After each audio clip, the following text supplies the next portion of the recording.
So this morning I have the good fortune of speaking with Kyle Wells. Now, Kyle, you're competing in the... LCC. That's right, and it's age 14 to 17. Okay. Yep. So today I understand is your first race and you've just been out for first practice, yeah? Yep. How did that go? Yeah, it was alright. Had a bit of a mechanical issue. Thought the cable snapped, but apart from that, all good. Okay, so at least an easy fix then to get you back out on track. Excellent. And how did you get into this form of motorsport? I used to do oval racing, so it just came from there. And I won everything in oval, so we decided to do something more bigger and take the next step. Yeah, excellent. Yeah. Now these are obviously these are a VTR, aren't they? Yeah. Under the skin. Obviously, what other sort of modifications do you need in these race cars? Roll cage, door panels off, tow bars. Does it take a lot of preparation to get a car ready for an event like this? Yeah. For anyone like yourself, who's obviously this is a fairly entry level way into motorsport, isn't it? Yeah. For anyone that was interested in doing this, how would they go about it? Well, to get into this, I did the like a little tournament thing for it. Okay. Yeah, so that was pretty fun, but I didn't win it, so then we just decided to get into this. But yeah, because it's pretty fun, it's circuit racing, and that's like the next step to either like GT cars or touring cars, something like that. Yeah, so where's your eventual end goal then? Where do you hope to get to? Probably around like GT cars or touring cars, something like that. Yeah, excellent. Well, watch this space. So you've seen it here first. This is Kyle Wells, and with a bit of luck in a few years, we may be seeing you driving in something a bit more powerful. Yeah, well, good luck today, Kyle. Thanks. Thank you. So I'm back with Glyn, who you may remember from last year's Festival of the Unexceptional when we had a look at his Renault Laguna. But the car he's brought today is one that I've been desperate to get my hands on for quite a long time. Glyn, you're the proud owner of a Clio Williams, and it's not any Clio Williams, this is one of the original ones, isn't it? It is indeed, and this is number 425, which is the very, very last one of the original first batch of the Williams. Yeah. So was it 420 odd right-hand drives then, was it? 390 in right-hand drive. Right. This one's number 425, which you think doesn't actually make sense, but all the numbers didn't run consecutively. Oh, okay, I didn't know that. So yes, there's a few foibles with the numbering of these cars. So Yeah. Now, obviously, the Williams is the one everyone remembers. Obviously, the 16 valve that came before were pretty hot as well, weren't it? But the Williams, we had that slightly bigger engine. But that weren't the only modifications, was it? I know you said they did a bit of work to the rear end of these cars. Yes. So actually, there's a bit more to the end. The gearbox is different as well. The box is reinforced. It's not just a bigger engine. There's a few things that are being reinforced on it as well. It's got auxiliary water pump. There is quite a few differences. The valve timing is different. So it's not just been bored out another 200cc. Yeah. The suspension is slightly different. And the back end, they did have a lot of problems in development with the back end of the car with MVH and the fact that it was very nose heavy. So although they took weight out of everywhere else in the car, they actually deliberately put weight into the rear end. So the parcel shelf is like a piece of shag pile carpet. It's really heavy, and the carpet in the boot is ridiculously thick and heavy as well. It's like about an inch thick. Yeah. So yeah, there's a few odd things with this car. Yeah, we've obviously got that fabulous garment carrier as well that was normally the preserve of models like the Baccara, weren't it? I think the suit carrier did come from the Baccara, yes. Yeah. But no, I mean, they're stunning cars. I mean, obviously, this blue paint and the gold wheels, you see one of these and you know exactly what it is, don't you, straight away? You do. There's not many cars you can get away with gold wheels. There's this one and the Impreza. Yeah, this is probably one of the first to actually remember a new car coming out with gold wheels. Yeah, there's not been many, has there? No, there hasn't. So yeah, obviously the phase ones, the original one, had the plaques on the dash. Yes. No sunroof. I think were the threes or the twos? The twos didn't have a sunroof, but the threes came with various extras like the sunroof, ABS, electric mirrors, and there's some of the reasons that there's actually less threes around than there is of the ones. Yeah. The sunroofs leak, and if the ABS packs up, then a lot of them got scrapped for that reason. So the threes are actually rarer. Right. than the ones. Yeah. But possibly the least desirable, or some people will argue about that. Yeah.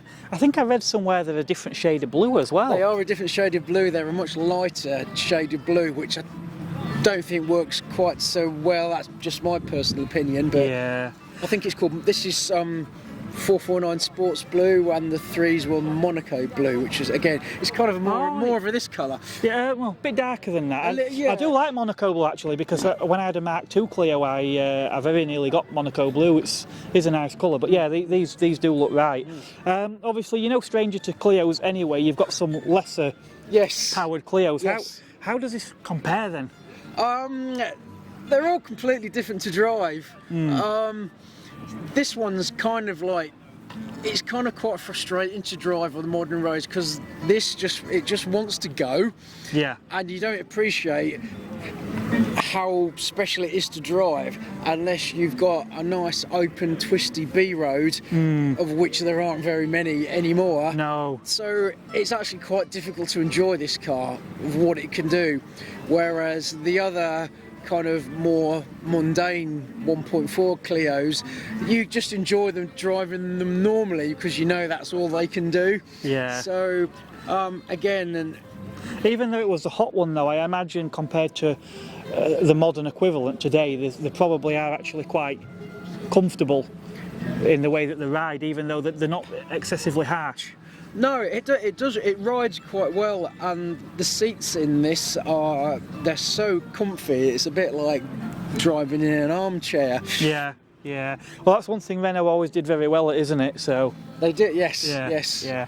Well, that's wonderful, Glyn. Thank you very much for letting me have a look, and maybe one day I will actually prize those keys off you, because I am desperate to have a go in this car. Well, you'll be very welcome. It's just a case of sorting it out and the logistics of it. So, yeah. Excellent. Right, thank you very much. okay, no, thanks you, Mark. Well, it may have taken me the best part of 3 decades, but teenage me would have definitely loved to have been in here right now. So yeah, first thing I noticed climbing in, seat bolsters a lot higher than I actually thought they are, certainly compared to other cars with sort of sports bucketed seats. Yep, quite narrow as well, although maybe it's just that I've got gotten bigger over the years. I love this fabric though. It's sort of it's not really well, maybe it is like a velour. It's quite a thick fabric, but yeah, it's really nice to the touch and a nice pattern as well. Pre-airbag days, so we've got this fantastic 3-spoke leather steering wheel, perforated on these outer edge bits here, with the metal parts, and then this centre boss, which again, you just don't see steering wheels like this on modern cars anymore. We've got Renault's fingertip remote behind the steering wheel as well for the radio, which was a big thing, sort of came around in the 80s and trickled down through the range over the years. Again, instruments, good thing with these and the 16 valves is you've got a lot of additional instruments. So you've got things like a trip computer, but you've also got your rev counter, fuel gauge, temperature and speedometer, same as you would on a 16 valve. But in this car, the blue, which quite a unique feature. And then we've got the extended dash top, which again was something certainly on prior to phase 3 was something that was unique only to 16 valve Bacara and Williams, and only the 16 valve and Williams got these auxiliary bank of 3 gauges up top here as well. Of course, what makes this car extra special is that numbered plaque. Williams 2 and 3 didn't get the plaque, but here we've got the plaque with Williams Renault and that number 425 engraved in there as well. I do love actually this dashboard design. Reminds me a little bit of the Renault 5, where you've sort of got this angular part with the heater controls, and then you've got your radio again sort of angled up at 45 degrees down here below, and then dropping down to this sort of centre console. Very much of its time. Something else I've noticed in here, we've got this roof mounted centre console with map lights and your main light, and behind it an infrared receiver for the central locking. I've got something very similar on my Megane Coupe, and at the moment it's proven an absolute nightmare because I need a replacement key, and you just cannot get infrared remote keys from anywhere anymore. Obviously come sort of early 2000s, they'd all switched to radio frequency, so something to bear in mind if you're in the market for one of these older vehicles. But yeah, it's very small in here. Obviously small cars of the 90s are quite a bit smaller than what small cars of today are. I also love the blue carpets in here as well, with the blue carpet mats with the Williams script in there as well. Well, there's a lot more of this show to see, so I suppose I had better move on, because I could stay here all day. Another car I do want to show you though is there is a Clio 16 valve, which was the model that sort of sat below this in the range, so I just want to very quickly take a look at that one as well. Of course, before the Williams there was another hot Clio on the block, one that I think is worthy of mention because they don't get anywhere near enough love. Clio 16 valve. This particular one is a phase 2. We've got a slightly different grille there, and the Vegas alloys as opposed to the 15-inch turbines that was on the earlier cars. Slightly different upholstery as well, something else that changed, but otherwise to all intents and purposes the same car, very similar dashboard and everything to what you would have got in that Williams. This one's got a few other niceties in there. We've got the sunroof and we've got the electric mirrors which were emitted from those early Williams models. Quite like this colour as well. The darker metallics really do suit these cars. Now I don't often feature heavily modified cars on the channel, but sometimes it's worth making an exception. So what we've got here is actually a replica of the C4 WRC car. A replica of that one driven by Sebastian Loeb. Apparently, according to the literature on here, it's one of 2 replicas that have been constructed, and it certainly does look like they've gone to a lot of effort, real attention to detail, both inside and outside. Well, a stroke of luck, just as I were hanging around here, Tim and Colette have returned, who own this fine Matra here. Yeah, so certainly a unique car, isn't it? It's one of only a few on the road at the moment. We've had it 10 years and restored it back from the ground up. Had a full respray, and this is its first year back on the road after COVID. Yeah, and you're both enjoying driving it? Very much. We've just returned from, it's had a 1,000-mile round trip to Le Mans and Romorantin in France with the club. Oh, fantastic. That was me. That was you? That was me driving, yeah. So yeah, I understand you drive the car probably more. I have done recently, but that's just down to obviously work commitments, things like that. But yeah, we both drive it. Yeah. I take it you have modern other cars as well that you drive? Well, a 15-year-old Volvo is about as modern as I can manage, but it's a very drivable car on every day. I was wondering how you find it compares to other cars. Well, I drive a newer Volvo as well, which is automatic. It's a hybrid, so it's basically does everything for you. Yeah. So getting back in this, it's a lot more involving when you're driving. Yeah. Obviously, being on the wrong side and having to change gear and remember. So it's just being aware and thinking about things as you're doing it. Yeah, it's a very unusual layout, isn't it? This 3-seat configuration, but with the driver offset to the far left. Well, it's nice to be able to get your child in the middle seat, which they could up until he got to 17. So the boot's big enough for a family of 3 as well. So you go away for a weekend, you can still fit the family in. Yeah. So it's like the old joke, isn't it, that the French could go away with the wife and the mistress? I think that's how they advertised them for a while as well. Quite possibly did, yeah. The mistress in the middle seat, I think, You can certainly get enough for the family in it. And for a long weekend down in France, it's ideal. You notice the difference when you get out there because the fiberglass stops squeaking. Oh, right. British potholes are terrible on the bodywork. Yeah. So, like everything else over here, we all suffer with the potholes. Yeah. As soon as you go out to France, it's fantastic. It's a fabulous car to drive. Yeah. And these were an evolution of the Bagheera, I understand. Yeah, the Bagheera is an absolutely beautiful car, but suffered really bad with the rot. Oh, right. So Matra learnt about galvanising probably before Porsche did. Right. Galvanising these fully dipped in the factory in one piece. So a good one doesn't rust. I'm guessing the trouble with these cars is the rotten ones will hide the rot quite well, won't they? Yeah, once you strip the body panels off, you can find and attend to it, and they do come apart pretty easily. So you can strip almost everything off apart from the rear quarter here. It's the only bit that's bonded to the chassis. Right. So anything else you can remove, repair and restore. And anybody who knows much about fiberglass, plenty of TVR specialists out there that do these, you can take the panels to for full restoration. Excellent. Well, that's great. This is why I love speaking to the people who own the cars, because tell me a lot of things that I wouldn't have known about, so that's wonderful. Well, thank you very much, and I hope you enjoy the rest of your day. Thanks very much. Thank you. Perhaps one of the most beautiful cars here today is this early post-war Renault.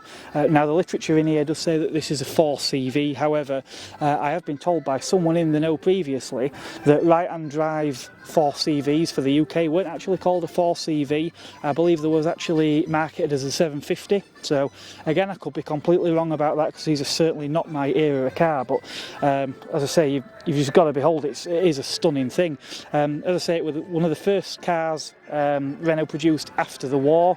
Of course, it was all about getting a war-torn Europe back mobile again, and you had manufacturers like Citroen with the 2CV, obviously Renault with the 4CV, but yeah, really interesting little car. We've got this sort of centre hinge here, so the front door's open suicide, the back door's the conventional way, engine at the back, got these lovely interesting little vents here, and I do love this design here where this grille sort of got this Renault diamond in it. That's really nice, little bit of detail on there. You very rarely see a Clio Renault Sport V6, even rarer is to actually see one with its owner. Dave is one such lucky man. So Dave, how did you come to be the proud owner of a Phase 2 V6? Well, it was a bit of an accident, to be honest, Mark. So I went looking to buy a 205 dimmer.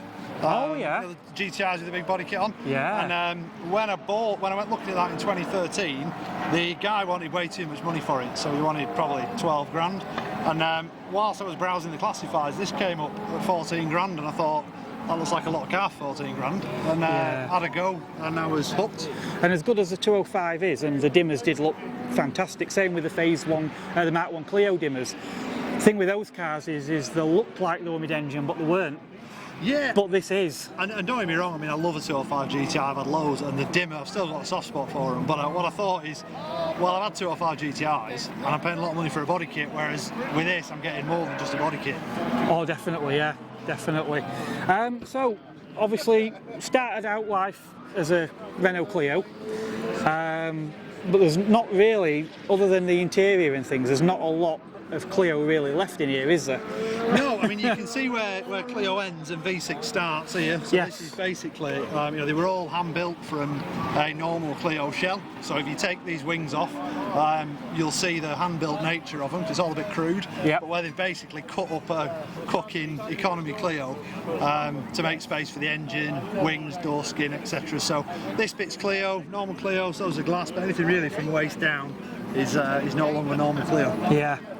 Obviously the car's considerably wider than a normal Clio as well, isn't it? Yeah, it's a wider track, and completely different underneath. So if you take the covers off, front or back, you'll see it's all just space frame underneath, so gone is the floor pan and all the rest of it. I actually think I read somewhere that the Phase 2 V6 actually had a longer wheelbase than the Phase 1.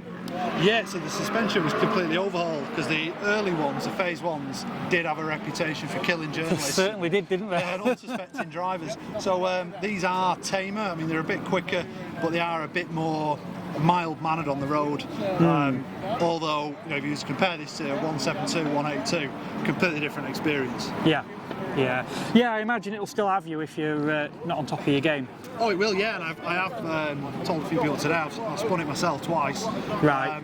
On pulling away in first gear, because you get all the torque straight away, and if it's mildly moist, then there's no traction control, very short wheelbase, you just end up where you don't want to be. Thankfully I didn't prang it when I spun it, but just because the road was wide. But yeah, they are.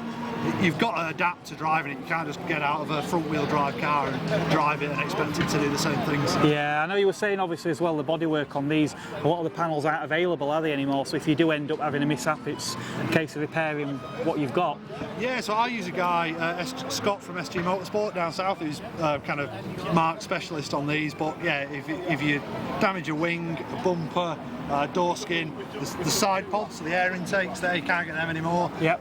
So I mean, if you can find one that's new old stock, it'll cost you a fortune. They're about 600 quid for a door pod. But you've got to find them first, because most of them have been binned or the old stock spares have already gone. Yeah. Now this car's got quite a unique interior, hasn't it, for a V6 Clio? Obviously I know some of them end up with like the sort of racing buckets in. This has got sort of the factory seats, but they've got rather a special trim, haven't they? Yeah, so this is an ID pack car. So when you bought the car new, you could spec different ID packs with just different interiors. So this one's got the Sahara beige leather seats, leather gear knob, leather handbrakes around, leather door cards, which just makes it feel a little bit more special, because these cars have rightly so taken a bit of stick that the interior on a non-ID pack car is basically a Clio 182 interior. So I must admit, the Clio Dynamique I had when they were brand new years ago, I mean, if you're just sitting there, the dashboard, and you're looking out front, there's very little to set it apart, is there? Oh, you're right. I think you've got climate control and a few other things, but generally, it's, to all intents and purposes, looking forward, you would think you're still in a regular Clio, wouldn't you? Yeah, it's fair to say these were, I think they were 27 grand new back in 2005. Yeah, when that was a lot of money. When it was, yeah, and I think the budget was spent on mechanicals rather than interior. Yeah. So thankfully this car was spec with ID pack, but in the UK they only spec 10 cars with ID pack, and only 5 of the ID pack cars were in black, so I didn't know any of this when I bought it. Yeah. But as I've joined the owners group and stuff, to find out a bit more, it does make it feel a bit more special. Yeah, definitely, with there been so few of them as well. Now obviously in terms of sort of living with this car, practicality, so obviously that engine does take up a lot of space in the back, so there isn't really much in the way of any luggage capacity back here, is there? No, it's horrendous. I mean, don't buy it unless all you want is a toy. Yeah. There's no space in the back. There's enough space behind the front seats for an umbrella, maybe. Yeah. And then there's a trunk in the front, a frunk, yeah. Which is probably enough for a rucksack. But it's, as I was saying before, it's not watertight. So if you put something in there and it rains, then it's going to get ruined. Yeah, make sure it's wrapped in a carrier bag first. Yeah, absolutely. So it is a weekend car. I mean, anything more than that. If you need anything more than that, don't buy one. You were saying another drawback is obviously all the heat that the engine generates, and I know you've got your fire stick in the back of there as well. Yeah, there have been a few that have gone up in flames. I think that's probably more poor maintenance of the car, because it's quite specialist. I mean, if you've got someone working on it who doesn't know them, you run a greater risk of a problem like that. Of course. But yeah, it does get warm in there, especially if you're on it. You know, if you're working through the revs, the exhaust manifolds get quite hot, so you start to feel that come through. But yeah, you've just got to pay attention and be careful with it. You know, treat it with some respect, and you'll be all right. I'll say that, trying to find some wood to touch. To be honest, I imagine it's one of these cars actually that someone once told me there's a lot of satisfaction in driving a powerful car slowly, and I imagine on the right road, cruising along in this is probably still puts a smile on your face, just because it is something so unique, so different to anything else. Yeah, that's so true. I think if you drove this on a wet Monday morning, you'd be miserable and you wonder why you bought it, because you'd be terrified of crashing it. It'd probably be steamed up. It's French, so it'd probably be unreliable.